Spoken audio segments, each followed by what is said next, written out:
There's a truth too cruel for dinner conversations, too sharp for therapist couches, and too honest for polite society. Some people don't kill themselves not because they believe in life, but because they're too tired to try. It's not resilience. It's inertia. And that distinction changes everything. We mistake motion for hope, routine for purpose, survival for meaning. But beneath the ritual of daily life, beneath paychecks, family dinners, Instagram smiles, something decays in silence. Not loudly like depression, but slowly like rot in the foundation. It's not always sadness. Sometimes it's just absence, a quiet erosion of belief, not in God, not in systems, but in the very idea that life makes sense. This isn't the kind of despair that shouts. It doesn't wear black or write poems. It keeps a calendar, picks up dry cleaning, says, "I'm good, just tired," with a smile. It's existential exhaustion. The slow, invisible burn of waking up every day knowing nothing will truly change. Not because of laziness, but because the machinery of life is too absurd to repair. What we call mental health often overlooks this hollow, this space behind your ribs where meaning used to live. Clinical psychology might call it dysthemia or chronic low mood. But Emil Cioran, called it what it really is, the curse of consciousness. A cosmic accident that gave humans the unbearable gift of awareness, and made suffering not just possible but inevitable. Cioran didn't believe life was tragic. Tragedy has structure. It has a protagonist, a climax, catharsis. But life? Life is disordered theater. A bad script written by no one, acted out by everyone. Life is a dirty joke, he said, not because it ends but because it never begins in any coherent way. We are thrown into existence without consent, molded by traumas we never earned, and expected to perform in a civilization that doesn't even understand itself. Birth isn't a beginning. It's the start of damage control. And death? That's not an ending either, just the lights going out while the show still doesn't make sense. We're told to dream, to strive, to become. But most people are just performing aliveness. They follow scripts handed down by exhausted parents, ancient religions, and modern algorithms. And beneath it all, a silent scream goes unheard. What is all this for? Philosophy pretends to answer that.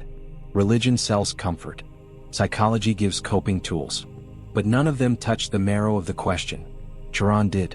That's why his books were banned. Not because they were dangerous in the usual sense, but because they stripped away every illusion. The illusion of progress, of purpose, of redemption. Dangerous truths don't burn buildings. They unravel internal architectures. The ones built on hope. But this isn't nihilism for the sake of edge. This isn't despair porn. It's not a call to give up. It's a demand for radical honesty. To confront the unbearable weight of being without flinching or decoration. Because once you see life not as a gift but as a situation, a glitch in the void, you begin to live differently. Not more optimistically, but more truthfully. And that truth has a strange kind of beauty. Not the kind that paints sunsets or sings lullabies, but the kind that comes when you stop pretending the world makes sense and find a kind of peace inside the madness. To stop hoping is not to die, it's to finally see clearly.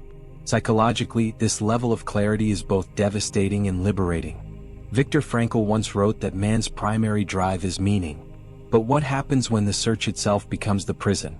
When meaning itself is an outdated currency in a postmodern world? We're taught to chase significance through work, love, legacy, but Cioran flips the mirror. What if the need for meaning is the disease, not the cure?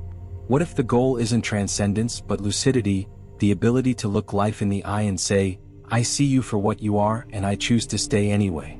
That's not weakness. That's defiance. The psychological equivalent of burning the manual and writing your own margins. So if you're still here, still watching, still breathing, congratulations. You've survived another day without answers. And maybe that's enough. Because in a world where nothing fits, maybe not fitting is its own quiet form of freedom. This script, this channel, this moment, it isn't here to fix you. It's here to say you're not crazy. You're awake. And that awareness, painful as it is, might be the only honest thing left. What comes next isn't salvation. It's excavation. Let's go deeper. Section 1. Awareness is a mistake. Consciousness as a curse. They say knowledge is power, but they forget that power without peace is torment. You weren't meant to know this much. Not about yourself, not about time, not about the fragility of your own skin. If you were a stone, you would not weep. If you were a tree, you would not question the point of growing. But you, unlike them, are aware. And that awareness, that flickering, relentless inner mirror, is not a triumph of evolution, but its cruelest accident. You know you exist, and worse, you know that one day you won't. That's not wisdom. That's psychological corrosion. Awareness isn't a doorway to freedom, it's a trapdoor in the mind that opens straight into existential nausea. Consciousness isn't a gift. It's a glitch. A neural mutation that once helped your ancestors avoid predators but now leaves you paralyzed in bed at 3 a.m. wondering why any of this matters. Every time you reflect, the reflection fights back. You spiral. Ruminate. Construct meaning, destroy it, rebuild it again like a child stacking stones in a storm. The smarter the mind, the darker the maze. Cioran wasn't being poetic when he said the only true knowledge is learning to lose. He was describing the psychological gravity of consciousness itself. To be aware is to be infected with the inability to forget. You see yourself too clearly, and nothing can unsee what has been seen. What modern neuroscience calls the default mode network is perhaps the brain's cruelest invention. It activates when you're not engaged in a task, meaning it comes alive in stillness, silence, solitude. It replays memories, projects fears, imagines scenarios, critiques behavior. And far from being a fountain of creativity, it often becomes a factory of self-loathing. Inward focus becomes inward decay. You think you're resting, but your brain is busy digging graves for moments that haven't even happened yet. It loops on mistakes, regrets, futures you can't control. The same network that gave us imagination also gave us despair. And when it runs unchecked, your internal world becomes more terrifying than the external one ever could. They never warned you about thought itself.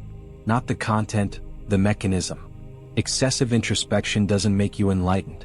It isolates you, fragments you, pulls you so deep inside yourself that you lose contact with the world. Like a diver with a snapped oxygen line, your mind keeps plunging but forgets how to surface. You analyze everything, and the analysis becomes a form of subtle violence.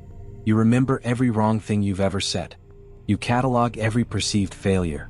You anticipate heartbreak before love even starts. You don't live, you rehearse your own ruin in advance. And worst of all, you think this makes you wise. But it only makes you alone. This is not about drama. It's about data. The psychology of suicide doesn't begin with a traumatic event. It begins with the slow erosion of self through habitual regret. Most people don't kill themselves in a moment of chaos. They fade toward it in routine. Waking up every day into a life that feels like a false memory. Going to work, smiling on command, watching the clock. Regret isn't loud, it's granular. It's built over years. And when the weight becomes too heavy to carry, the idea of not existing feels less like destruction and more like relief. Not a storm, just silence. Philosophers like Schopenhauer and Sartre knew this space well. Not intellectually, emotionally. They wrote with the wounds open. Not to heal but to show the wound itself. Awareness for them was not transcendence. It was trespass. A mind wandering into places it was never meant to explore. Sartre called it nausea. Cioran called it disease. Schopenhauer called it a trap. And they were all saying the same thing, that the more you know yourself, the less you trust the universe. Enlightenment doesn't come from discovering answers. It comes from realizing the questions were wrong all along.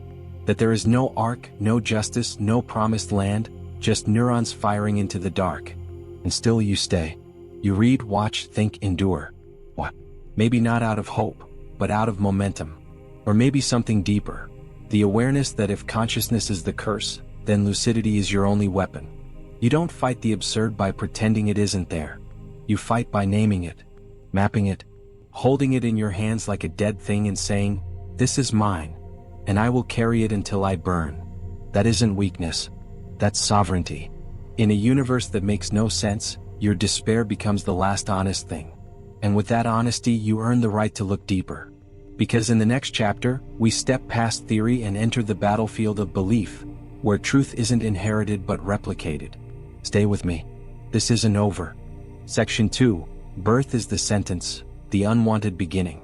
They dressed it in celebration. The event was called life. Balloons, lullabies, and false hopes tied around the ankles of an infant who never asked to arrive. Birth was not a miracle, it was a sentence.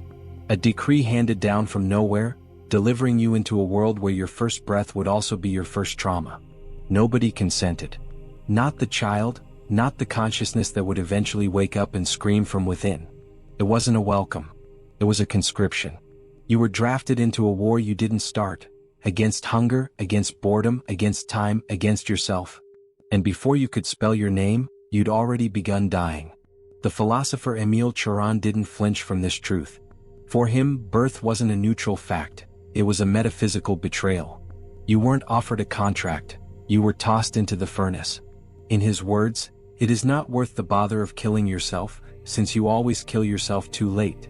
This isn't nihilism for the sake of rebellion, it's a clarity most aren't brave enough to touch. He echoed what antinatalist David Benatar would later formalize: it is always better not to have been. Why? Because pain is guaranteed and joy is uncertain. Because even in comfort there is rot. Because life as it is sold to you is a product with fine print, and the return policy is rigged. From a psychological standpoint, the evidence supports this existential dread. Studies on infant trauma show that even at birth, cortisol levels spike dramatically, marking the event as the first physiological crisis. You're pulled from warmth to cold, from oblivion into noise. The nervous system responds as if under siege, and it never truly stops responding. As you age, you build defenses, not personality. You collect coping mechanisms, not dreams. The brain becomes a labyrinth of damage control, constantly negotiating between survival and sanity. It is not that you were born innocent and corrupted. It is that you were born into entropy and left to pretend it was grace. But society doesn't want you to see this. It demands gratitude for the gift of life while forbidding any return to sender. You are told to smile, to participate, to breed. Those who dissent, the suicidal, the regretful parents, the reclusive, are labeled broken. They are not broken. They are awake. They carry the unbearable awareness that life is not a blessing but a burden in disguise. Culture punishes them because they threaten the script. If birth is a mistake, then so is every hope, every career, every lineage. To question birth is to question civilization's foundation. And nobody wants to feel the ground crumble. Even privilege cannot protect you. The wealthy suffer in silence. The gifted spiral in isolation. Mental health doesn't discriminate, it only shifts masks. A rich man's existential crisis looks different, but it feels the same. Purposelessness wrapped in gold. Cioran didn't make distinctions between classes. He saw the universal absurdity. Even those born into comfort were still born into decay. The environment is collapsing, the spiritual world is emptying, and love has become performance. Every generation inherits more noise, more distraction, more emptiness dressed up as opportunity. This isn't progress. It's a trauma loop, passed down like a family heirloom, rebranded each time as the future. Most people celebrate life not because they understand it, but because they are terrified to question it. Like a hostage falling in love with their captor, we develop Stockholm Syndrome toward our own suffering. We romanticize struggle.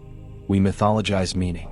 We invent reasons to keep going, children, religion, legacy, but beneath it all, we are still the child screaming at the moment of birth.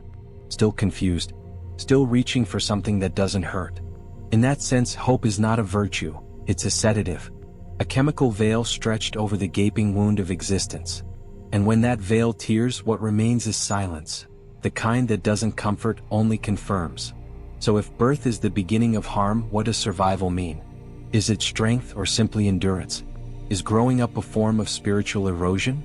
You wear the body down, trying to find purpose in a sentence that never asked for your interpretation. And still you persist. Not because life is sacred, but because questioning it out loud makes people afraid. You learn to lie, not to them but to yourself. You fake enthusiasm. You recite goals. But in the quietest moments, when everything stops moving, the truth returns like a shiver. You were born, and that was the first wound. Everything else has just been bleeding slowly. And yet, in a world that never asked for you, you began asking questions. But what if the answers are just reflections of your own fractured mind? In the next section, we unravel the psychological mirror that is existence itself. Section 3, The joke is the answer. Laughter is final freedom. When existence becomes unlivable, absurdity becomes a bomb. And laughter, not the kind you share at dinner tables, but the kind that explodes in dark silence, becomes your final freedom. There comes a point when they've cried every tear, shouted every protest, and begged the sky for answers that never came. And in that quiet ruin, what remains is the ridiculous, the tragicomic backdrop of life itself. You stand at the ledge of comprehension, gazing into the farce of being. And somewhere in that void, a laugh escapes you. Not because you're healed, not because it's funny in the traditional sense, but because nothing else fits. That sound, guttural, broken, holy, is the final rebellion of the conscious mind against the incomprehensible absurdity of its own existence. You were taught that life is sacred. But sacred to whom? From birth, the stories flood in, of growth, of achievement, of meaning. And yet, what happens when none of it adds up? What do you do when every pursuit feels like chasing fog? Those who wake up to the cosmic prank don't reach for faith or fame. They often reach for irony. Cioran didn't laugh because he didn't care, he laughed because he saw too much. Laughter was his scalpel, stripping illusions from the flesh of the world. To laugh, in his eyes, was to see life honestly without anesthesia and still stand wobbling, but conscious. You begin to realize that the joke has always been on you. The job, the family, the country, the legacy, all held together by narratives written by those equally confused, equally afraid. Progress? A treadmill with nicer branding. Oh. A drug refined by poets and sold by ideologues. Oh. Often a trade deal between two unhealed pasts. And in the middle of this tangled theater, there you are, rehearsing lines you never wrote, on a stage you never chose, in a play with no director. So when the laughter comes, it's not derision. It's the sigh of someone who's finally stopped pretending the story made sense. And here's the twist. The ones who laugh like this, the bitter sages, the ex-philosophers, the broken comedians, they're often the most lucid. They're not nihilists. They're not lost. They've simply ceased to lie to themselves. They no longer seek redemption in systems that reward conformity. Their jokes are knives, elegant, precise, and with every punchline they amputate another illusion. Nietzsche knew this, and so did Camus. Both wrestled with the absurd and found not despair but a strange lightness. A willingness to dance on the edge without needing a reason. They knew that if the abyss stares back, you might as well wink. Psychologically, this isn't madness, it's survival. The default mode network, the same inner engine that fuels self-reflection and memory, is the seat of both torment and comedy. It creates stories whether you like it or not. When left unchecked, it buries you in regret and anxiety. But when mastered, or mocked, it becomes your puppet. You laugh not because the pain is gone, but because it no longer controls the narrative. This is the transformation of trauma into timing. The damaged into deliverance. A nervous system that once screamed in confusion now chuckles in defiance. They don't teach you this kind of laughter in therapy. It's not sterile. It's not polite. It's the kind that echoes through asylum walls and after midnight phone calls. It visits you when you're too tired to cry and too numb to speak. It comes to those who've stared into the pit and found nothing. And in that nothing, discovered a kind of everything. To suffer without illusion is not to suffer less, but to suffer real. And once you suffer real, you no longer perform your suffering. You wear it like a grin. You carry it like an inside joke between you and the void. So if you're still waiting for answers, you've missed the punchline. The joke is the answer. The laughter, strange, trembling, sometimes soaked in tears, is the only thing you own in a world that owes you nothing. It doesn't solve life.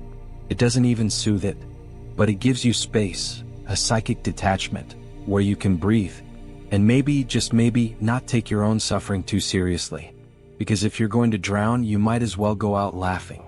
And that laugh, the last laugh, is what prepares you for the final truth. The only real freedom left is to stop needing one. In a world built on dreams, you carry the burden of waking.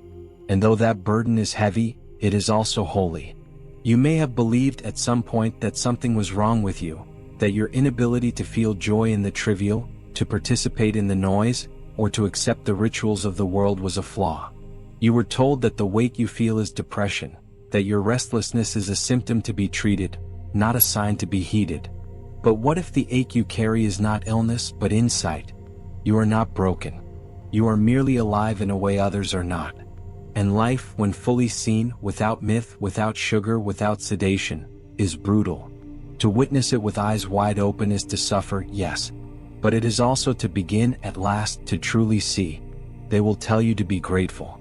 That to question life is blasphemy against some imagined sanctity. But tell me, what is sacred about lying to yourself? About smiling while your soul deteriorates? Gratitude, real gratitude, can only emerge after disillusionment, after the peeling away of all forced smiles and artificial hope. The kind of gratitude worth having is not built on lies but on lucidity. And lucidity is never comfortable. It is jagged, raw, bloodstained. But it is real. And if you have reached this point, if you've endured these words, these ideas, this unspeakable emotional terrain, then you are part of the lucid minority. The painfully conscious. The ones who feel too much and yet are told to feel less. This space, this corner of the digital void, was carved out for you. Not to cure you. Not to offer salvation. But to witness you. There are others like you, drifting through conversations they can't stand, trapped in routines they can't escape, awake at 3 a.m. wondering if anyone else sees the cracks in the sky. You are not alone. And while this channel may live on algorithms and screens, it is, in its own strange way, a sanctuary for the unsheltered soul. A place to speak the forbidden truths out loud. Not to make life better, but to make it bearable through honesty. Because sometimes all you need is to know that someone else also sees the absurdity, and still chooses to speak. Your presence here matters more than clicks, more than metrics. Because what you carry, this unbearable awareness, is something rare. It cannot be commodified. It cannot be taught. It is born out of suffering, of silence, of staring too long at the mechanisms behind the curtain. And if you share this, if you leave a comment or a story or a sentence that echoes through someone else's pain, then you're not just consuming content. You're keeping this fragile network of honest minds alive. Every share, every word, is a flare in the darkness. A signal that someone else out there still sees clearly. Life is senseless. Let that sentence ring not as a defeat but as a liberation. To know this is to finally stop looking for a grand narrative. To know this is to unshackle yourself from meaning as duty. From the need to turn your suffering into a TED Talk or your trauma into a brand. You do not owe life a storyline. You owe it your authenticity. And once you let go of the idea that life is supposed to make sense, you can finally live it for what it is. Fleeting, confusing, unjust, and yet, strangely beautiful in its chaos. There is a kind of peace found not in resolution, but in surrender to the unresolved. Awareness is a curse, yes. But to be cursed and conscious is better than to be comfortable and blind. The honesty that you carry, that heavy, painful honesty, is the last sacred thing left in a world drowning in delusion. It may not save you. It may not bring you joy. But it will keep you from betraying yourself. And in a time when most people live in masks and mantras, to remain honest is an act of spiritual defiance. The truth burns, but at least you are burning in clarity, not confusion. And in the end, when all philosophies collapse and all beliefs fracture, there is only one sound left that holds it all together: the laugh of the lucid. Not a laugh of mockery but of survival. Not a joke that ends suffering but one that frames it in absurd light. When all else fails, laugh. Not because you're healed but because you know it never made sense to begin with. And maybe, just maybe, that's the only freedom left that no one can take from you. And if you're still here, still breathing, still awake, then welcome home. The strange, haunted place is yours now.